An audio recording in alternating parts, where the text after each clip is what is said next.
So for 2019 then, let's talk about that. I've been working with you closely. Is it like 5 months or 5 or 6 now, months, something like that? And when we was talking about what the plan is for this year, I always think there has to be like two plans. There has to be like that. Every day it's the grindstone. We're changing this, we're tweaking that, we're moving this, we push that down, we create a new marketing channel. I think that all that's great, and that kind of incremental growth is like a daily grind, if you ask me. But then I think every so often there has to be like level ups. I see them as like that Sonic thing where 1 minute you're there, the next minute you hit a spring and you're in a whole new dimension. And I think when you've got a scalable model or you've got a tech business like yours, you kind of need to mix up that incremental incremental growth with some level up. So we'll talk about both now. Yeah. If we talk about incremental growth for 2019, what does that look like for you? And let's break that down even further into like infrastructure, because I think that's obviously where a lot of businesses fall down when they're scaling up and growing is they do it and they just go off and do it and they haven't got that infrastructure. So what does it look like for you from a personnel perspective? Because I know that's something you've been working on a lot lately. Yeah, so it's been key. And I think one of the reasons why we've had the journey we've had across the last 7 years, again, is self-awareness. I think self-awareness is the game.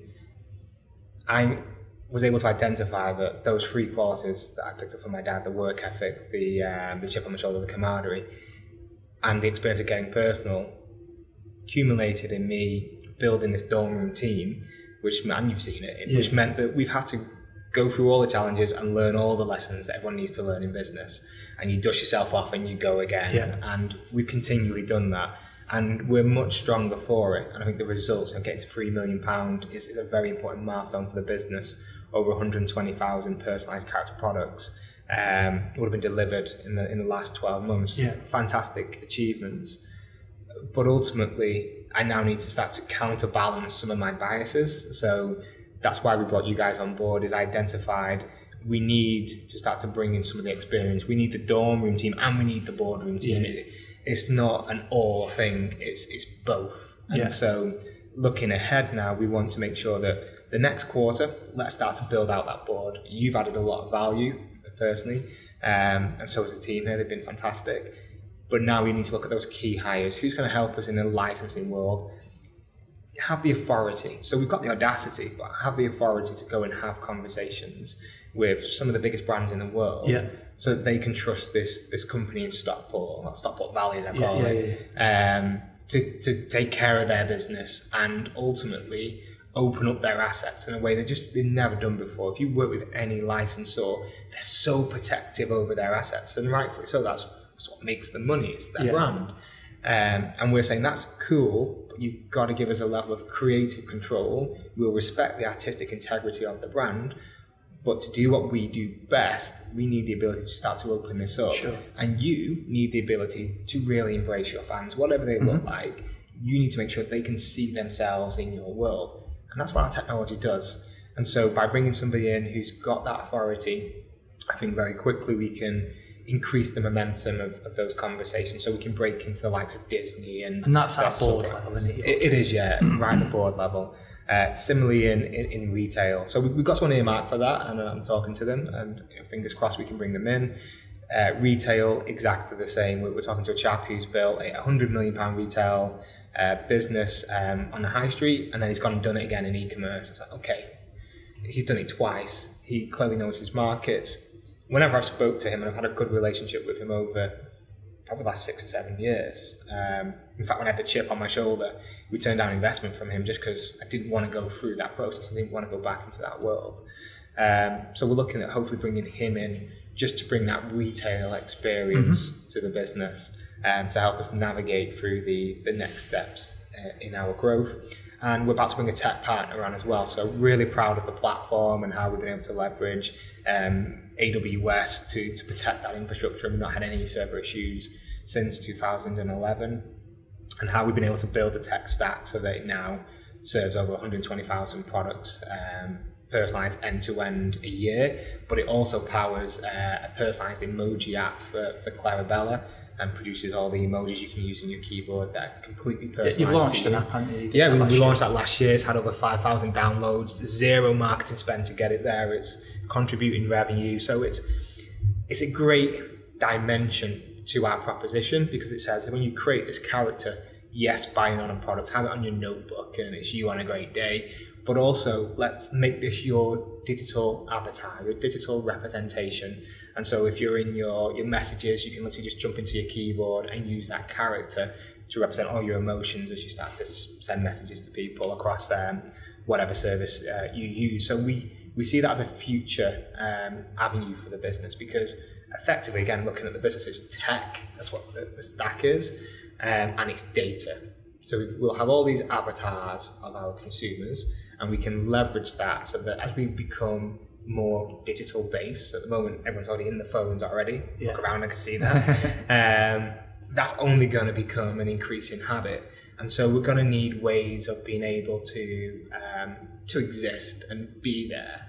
And if you think about the worries in the real world, you've got the worry of data protection, and you've got the worry of being filmed and videoed everywhere you go. Imagine what that's like when you're in real digital environments. And so the idea of having an avatar, so there's an abstraction away from you, but there's still a you-ness that you can create, I think is going to be really important. It's going to be a big battle for who is the leader in that space. And I'm jumping ahead now, but this is where you're talking about step-ups and things. I call it micro and macro. The macro, the top level for us, is we will be the home of the avatar, and we'll be in retail, we'll be in digital, we'll be in gaming, but we'll in essence give you the ability to move your identity across platforms and products. So looking back down to the micro, we're going to build out that team across the first quarter that starts to build the boardroom around the dorm room team. That will help us start to better navigate the business as we look to take that next step in growth. Sometimes it's easy to build a board team because there's nobody else on that board. So you just go, we need whatever, it's finance, we need retail, it's quite easy to put that together.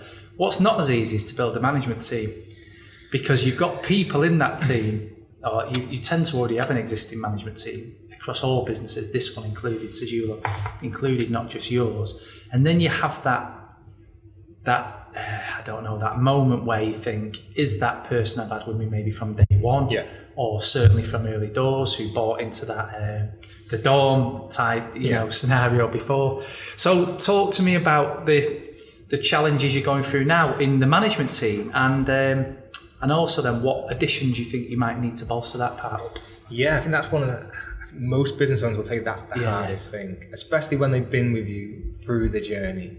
And again, looking at me, so again, those invisible qualities that guide us, mine being camaraderie, I would die for my team. My team are everything. I absolutely love them and appreciate everything they've done for the company, which is crazy, because then you get this push and pull of, sometimes you look and you sit from a purely professional perspective and you think, you're struggling.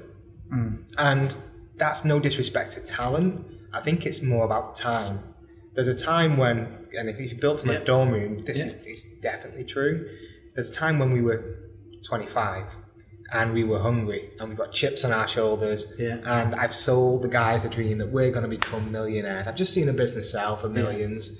We're going to go and do the same, and we're going to have a hell of a lot of fun along the way. And if we don't do it, we're going to have a beer anyway. So let's go and kick it. Let's go and make it happen. I roll forward now, and we've got kids, and so we've got a juggle of work, family life, and how do I balance those two things? People's perspectives change. People gone from being hungry and I just immerse myself into it all the time to I'm kind of okay now.